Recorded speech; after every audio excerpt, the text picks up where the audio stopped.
হলো মহিলাদের জন্য আলাদা আছে না, আলাদা মহিলা কোন পাশে?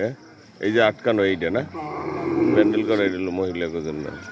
এখানে সব গরু, সব কুরবানির পশু সব এইখানে জবাই হবে। এটা একটা ভিন্ন ধর্মী একটা পরিবেশ, যেটা বরিশালে নাই। এটা উত্তরাঞ্চলে, গাজীপুর অঞ্চলে এরকম। এখানে মহিলারা ঢুকতেছে, মহিলাদের প্যান্ডেল। এখানে মহিলারা নামাজ পড়বে, ও পাশে খোলা জায়গায় পুরুষরা পড়বে, পশু সব এইখানে থাকবে। সৎখানে গরু মহিষ আছে, সব এইখানে জবাই হবে। এখানে জবাই হবে।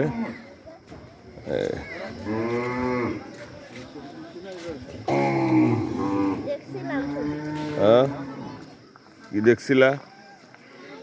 প্রচুর গরু, ওই পর্যন্ত গরু বাঁধা আছে। এই রাস্তাটার মধ্যে পুরাই গরু আর খাসি।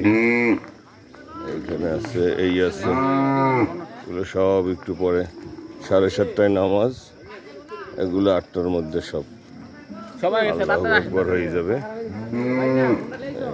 ওপাশে আরো আছে, এই রাস্তাটা ভরা গরু, সব যারা গরু জবাই দেবে সবাই এখানে। এটাই মসজিদের কবরস্থান। এই হলো গাজীপুর ময়মনসিংহ এলাকার কোরবানির নিয়ম, মানে এই সমাজের সবাই এখানে কোরবানি দেবে, কেউ কারো বাড়িতে দিবে না।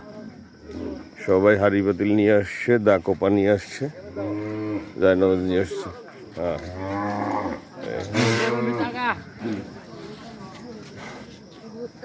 না গরু সুন্দর অনেক, একদম টাইটের মধ্যে কোনো পেট টেট নাই, চর্বি টর্বি নাই, দেশি একদম ফ্রেশ, ভালো হয়েছে আলহামদুলিল্লাহ।